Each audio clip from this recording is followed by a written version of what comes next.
తరువాత ప్రభుత్వం ఖచ్చితంగా మాదే. 2026లో ఏ విధంగా అయితే ప్రజలు ప్రభుత్వాన్ని మార్చి విజయ్‌ని ప్రభుత్వంలో కూర్చోబెట్టారో, అదే విధంగా 2031లో కూడా ప్రభుత్వం మారుతుంది. చాలా పెద్ద మార్పయితే రాబోతుందని అన్నామలై కొన్ని సమావేశాలు ఏర్పాటు చేసి అయితే మాట్లాడారు.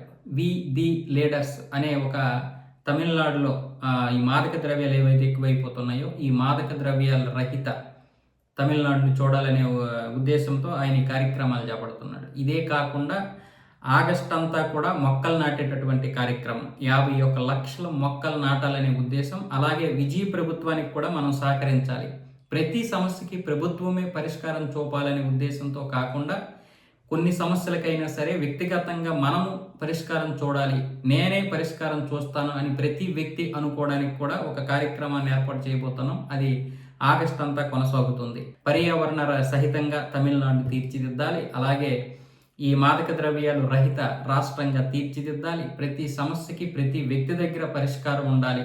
అలాగే కొత్తగా ఏర్పడినటువంటి ప్రభుత్వానికి సహకారం అందించాలి. కొత్త మంత్రులు తడబడుతున్నారు చాలామంది. వాళ్ళని మనం వ్యతిరేకించే కంటే, విమర్శించే కంటే వాళ్ళకి సహకరించడానికి ప్రయత్నం చేయాలన్న విధంగా అన్నమలై అయితే మాట్లాడాడు. అంటే 2031 నాటికి ప్రభుత్వం మనదే వస్తుంది అంటే కొత్త పార్టీ ద్వారా ఆయన మళ్ళీ రాజకీయాల్లోకి అయితే రాబోతున్నాడు. అయితే బీజేపీని విడిచిపెట్టడం వల్ల మనం ఎవరమైనా సరే ఆయన్ని విమర్శిస్తే విమర్శించండి, కానీ నేనైతే మాత్రం అన్నామలై గారిని సపోర్ట్ చేస్తాను. అంటే బీజేపీ వదిలేసినందుకు కాదు, ఆయన తన రాజకీయ జీవితాన్ని వదలకుండా మొత్తానికి తమిళనాడులో ఇలా అంటే బీజేపీ లాంటిదో లేకపోతే కాంగ్రెస్ లాంటి పార్టీని పట్టుకుంటే ఏది సాగదు, అంటే ఏది సాధించలేమని అర్థమైంది ఆయనకి. అది ఉత్తర భారతదేశానికి చెందినటువంటిది north party, north Indian party అనే దాన్ని చూస్తారు. ఇప్పుడు అన్నామలై ఏం చేశాడంటే బీజేపీని విడిచిపెట్టడం వల్ల కొత్తగా పార్టీ ఏర్పాటైతే అది తమిళనాడుకే చెందుతుంది.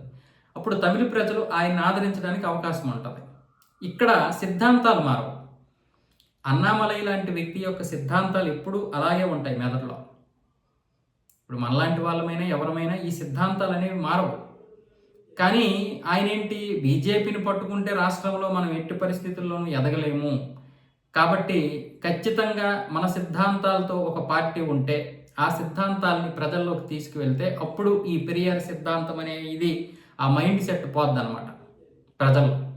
లేకపోతే ఎప్పటికీ కూడా తమిళనాడు ఒక వేర్పాటువాద లక్షణాలతో కూడినటువంటి రాష్ట్రంగానే ఉండిపోద్ది. ఇది చాలా పెద్ద ప్రమాదం.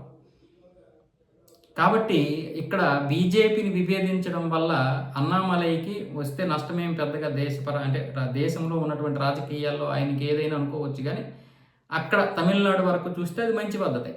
ఆయనకి అనిపించింది ఆయన చేశాడు. మనం ఆయనకి సపోర్ట్ చేయాల్సిందే తప్ప ఇప్పుడు ఇలాంటి వ్యక్తులు రాజకీయాల్లోకి వస్తే అది హిందుత్వానికి కూడా మంచిదే. ఎందుకు, ఆయన సిద్ధాంతాలు అలాగే ఉంటాయి. కొత్త పార్టీ పెడితే ఆయన సిద్ధాంతాలు నేరుగా ప్రజల మధ్యకి తీసుకెళ్ళచ్చు. అయితే బీజేపీతో ఉంటే మాత్రం ఖచ్చితంగా ప్రజలు ఎప్పటికైనా తిరస్కరిస్తారనే విషయం మన ఎన్నికలతో అర్థమైంది ఆయనకి. కాబట్టి బీజేపీ ప్లాన్లు బీజేపీకి ఉంటాయి, ఆయన ప్లాన్లు ఆయనకు ఉంటాయి. సిద్ధాంతాలు మాత్రం రెండు ఒకలాగే ఉంటాయి. అది మనకు కావాల్సింది.